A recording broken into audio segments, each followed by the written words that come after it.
G20 की अध्यक्षता कर रहे भारत के प्रधानमंत्री की मेज को सुशोभित करती पट्टिका, जिस पर लिखा है भारत।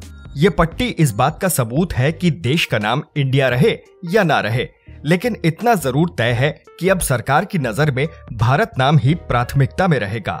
नाम से ही तो पहचान है। बात जब देश की हो तो उसके नाम में एक भाव होता है, एक जुड़ाव होता है।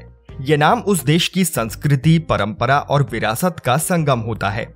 हम दुनिया में कहीं भी रहें, हमारा देश चलता है हमारे देश के नाम से।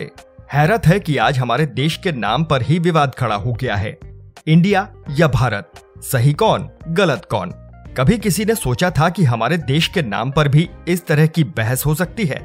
आज के इस वीडियो में हम जानने समझने की कोशिश करेंगे देश के नाम पर चल रही बहस और इस बहस के औचित्य को।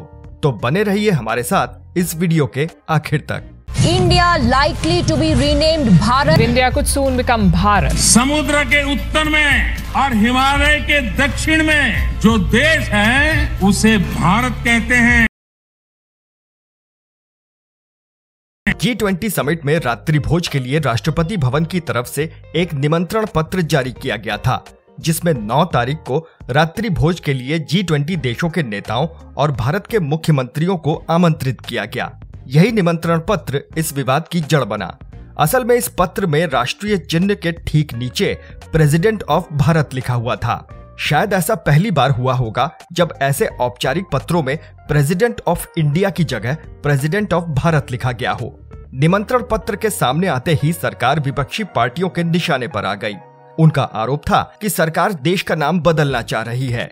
ध्यान देने की बात है कि केंद्र सरकार ने 18 सितंबर से संसद का विशेष सत्र भी बुला रखा है। विपक्ष का आरोप है कि ये सत्र देश का नाम बदलने के लिए ही बुलाया गया है। केंद्रीय सूचना एवं प्रसारण मंत्री अनुराग ठाकुर ने ये जरूर कहा कि ये बातें अफवाह भर हैं, लेकिन बहसों का दौर तो चल पड़ा। आखिर भारत नाम पर इतना हंगामा क्यों बरपा है? चलिए सबसे पहले समझने की कोशिश करते हैं अपने देश के नाम के इतिहास को। आइए समझते हैं कि हमारे देश का नाम भारत या भारतवर्ष कैसे पड़ा। पौराणिक कथाओं की माने तो देश में भरत नाम के कई व्यक्ति हुए, जिनके ही नाम पर देश का नाम भारत पड़ा। कालिदास रचित अभिज्ञान शकुंतलम में वर्णित है कि महाराजा दुष्यंत और महारानी शकुंतला के पुत्र भरत हुए। मान्यता है कि इन्हीं के नाम पर देश का नाम भारत पड़ा। भरत नाम के एक चक्रवर्ती सम्राट भी हुए, जिन्हें चारों दिशाओं की भूमि का स्वामी कहा जाता था। कहा जाता है कि इन्हीं सम्राट भरत के नाम पर देश का नाम भारतवर्ष पड़ा। हालांकि बड़ी मान्यता ये है कि अयोध्या के राजा दशरथ और प्रभु श्री राम के छोटे भाई भरत के नाम पर इस देश का नाम भारत पड़ा। वो भरत ही थे जिन्होंने प्रभु श्री राम के वनवास जाने पर उनकी खड़ाऊ को सिंहासन पर रखकर राजकाज संभाला था। वो एक कुशल और महान शासक सिद्ध हुए। उन्हीं के नाम पर देश का नाम भारत रखा गया। भारत का एक नाम हिंदुस्तान भी है। इस नाम के पीछे की कहानी भी जान लेते हैं। हिमालय के पश्चिम में सिंधु नदी बहती है। इसके आसपास के भूभाग को सिंधु घाटी कहा जाता है। सिंधु घाटी के रास्ते ही मध्य युग में तुर्किस्तान से तमाम विदेशी लुटेरे और ईरानी लोग देश में आए। ईरानी स का उच्चारण ह किया करते थे। इस तरह सिंधु उनके लिए बन गया हिंदू। उन लोगों के लिए यहाँ के लोग बने हिंदू और देश बन गया हिंदुस्तान। अब बात उस नाम की जिस पर विवाद चल रहा है, यानी बात इंडिया की। अंग्रेज हमारे देश में आकर रहने तो लगे, लेकिन हिंदुस्तान नाम उच्चारण करने में उन्हें मुश्किल हुआ करता था। फिर उन्हें मालूम हुआ कि सिंधु घाटी का नाम इंडस वैली भी है। इसी इंडस से आया इंडिया। अंग्रेज देश को इसी नाम से बुलाने लगे। यही नाम धीरे धीरे हमारी रगों में भी इस कदर उतर गया कि संविधान में भी इसे अपने ही देश के नाम के रूप में रखा गया। हालांकि इंडिया या भारत, इस पर बहस उस समय भी खूब हुई थी जब देश का संविधान तैयार हो रहा था। संविधान की प्रारूप समिति के सदस्य भी नाम को लेकर एक मत नहीं थे। कुछ लोग इंडिया के पक्ष में थे तो कुछ भारत के। आज से 74 साल पहले 18 सितंबर 1949 को संविधान सभा में पहली बार देश के नामकरण पर चर्चा शुरू हुई। असल में अंबेडकर समिति ने देश के 2 नाम सुझाए थे, एक तो इंडिया और दूसरा भारत। लेकिन संविधान सभा के सदस्य हरि विष्णु कामत इंडिया के पक्ष में बिल्कुल नहीं थे। उन्होंने मांग की कि देश का नाम इंडिया से बदलकर भारत या फिर भारतवर्ष किया जाए। सेठ गोविंद दास ने भी वेदों, पुराणों, उपनिषदों में भारत नाम का जिक्र करते हुए कामत का समर्थन किया। बहस के दौरान कमलापति त्रिपाठी ने बीच का रास्ता सुझाते हुए कहा कि देश का नाम इंडिया अर्थात भारत की बजाय भारत अर्थात इंडिया कर देना चाहिए। काफी बहस के बाद भी जब नाम पर सहमति नहीं बन पाई तो इस पर वोटिंग कराई गई, जिसमें यह प्रस्ताव 38 के मुकाबले 51 मतों से गिर गया और अनुच्छेद 1 में देश का नाम इंडिया अर्थात भारत पारित हो गया। दैनिक जागरण में छपे एक लेख में सुप्रीम कोर्ट के वकील और संविधान के जानकार ज्ञानंत सिंह कहते हैं कि संविधान में इंडिया और भारत दोनों ही शब्दों को मान्यता प्राप्त है, इसलिए दोनों नामों में से किसी भी नाम का समान रूप से प्रयोग किया जा सकता है।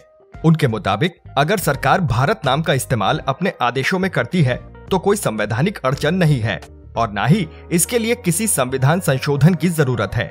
हाँ, अगर सरकार ये घोषणा कर दे कि देश का नाम सिर्फ भारत ही लिखा जाएगा और इंडिया शब्द का इस्तेमाल नहीं होगा, तब संशोधन जरूरी होगा। हालांकि इससे पहले भी दुनिया के तमाम देशों के नाम अलग अलग वजहों से बदले गए हैं। जैसे जनवरी 2020 में हॉलैंड नीदरलैंड बन गया, 1972 में सीलोन श्रीलंका, बर्मा म्यांमार बन गया। देश के तमाम राज्यों और शहरों के नाम भी पहले बदले जा चुके हैं। 2011 में उड़ीसा ओडिशा, 2007 में उत्तरांचल उत्तराखंड, जबकि 1973 में मैसूर कर्नाटक, वहीं 1969 में मद्रास का नाम बदलकर रखा गया तमिलनाडु। भविष्य में भी कई राज्यों के नाम बदलने के प्रस्ताव हैं। पश्चिम बंगाल का नाम बांग्ला और केरल का नाम बदलकर केरलम रखने का प्रस्ताव केंद्र के पास विचाराधीन है। सुप्रीम कोर्ट में पहले भी साल 2016 में और फिर 2020 में देश का नाम भारत रखने की याचिका दायर की जा चुकी है, लेकिन दोनों ही बार याचिकाएं ठुकरा दी गईं। कोर्ट ने यही कहा कि देश के संविधान में देश का नाम इंडिया और भारत दोनों ही है। व्यक्ति दोनों में से कोई भी नाम लेने को स्वतंत्र है। हैरानी की बात तो यह है कि साल 2016 में दायर याचिका का तत्कालीन केंद्र सरकार ने खुद भी विरोध किया था। सरकार ने कोर्ट में अपना पक्ष रखते हुए कहा था कि हालातों में ऐसा कोई परिवर्तन नहीं हुए हैं जिसके चलते वो संविधान में बदलाव कर देश का नाम बदलने पर विचार करें। हालांकि अब उसी एनडीए सरकार के सुर बदले हुए से लग रहे हैं।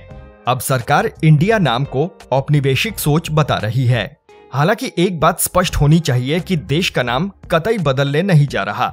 भारत नाम पहले से ही संविधान में मौजूद है और इसे कहीं भी प्रयोग किया जा सकता है। हाँ, अगर सरकार इंडिया नाम को ही समाप्त करना चाहती है तो उसकी एक अलग प्रक्रिया है और ये प्रक्रिया इतनी आसान भी नहीं। सबसे पहले तो संविधान संशोधन करना पड़ेगा, जिसके लिए बिल लोकसभा और राज्यसभा से पास कराना पड़ेगा। इसके बाद जब देश के सभी राज्य इस पर अपनी सहमति जता देंगे तब जाकर यह संभव हो सकेगा। लेकिन बात यह है कि तमाम राज्य ऐसे हैं जहां भाजपा की सरकार नहीं है। ऐसे में राज्य इस पर मानेंगे, इसमें संदेह है। राज्यसभा सदस्य पी विल्सन कहते हैं, अगर सरकार इंडिया नाम को पूरी तरह लागू करती है तो उसे उन सभी कानूनों को भी बदलना पड़ेगा जिसमें इंडिया शब्द का उल्लेख है। ऐसे में यह काम बहुत मुश्किल होगा। भारतीय नोटों में भी इंडिया शब्द छपा होता है, तो क्या संविधान बदलने के बाद ये नोट भी लीगल टेंडर नहीं रह जाएंगे? कहीं देश को एक और नोटबंदी तो नहीं झेलनी पड़ेगी? नाम हटाने से ऐसे तमाम बदलाव देखने को मिलेंगे। नाम हटाने पर हजारों करोड़ का खर्चा भी होगा, लेकिन जो देश बिजली, सड़क, पानी, रोजगार सहित तमाम बुनियादी सुविधाओं की कमी से जूझ रहा हो, उसके लिए ये रकम बहुत बड़ी और ये खर्चा बेवजह भी लग सकता है। देश के वंचित वर्ग के लिए जैसा इंडिया वैसा भारत। केंद्र सरकार संसद का विशेष सत्र जरूर बुलाए, लेकिन एजेंडे को बताने में भला क्या हर्ज है? उसे विपक्षी दलों को भरोसे में लेना ही चाहिए। विपक्ष को भी चाहिए कि वह इस मुद्दे पर अधीर होने की बजाय तथ्यों पर बात करे। उसे ये समझना होगा कि देश की आत्मा इंडिया में नहीं बल्कि भारत में बसती है।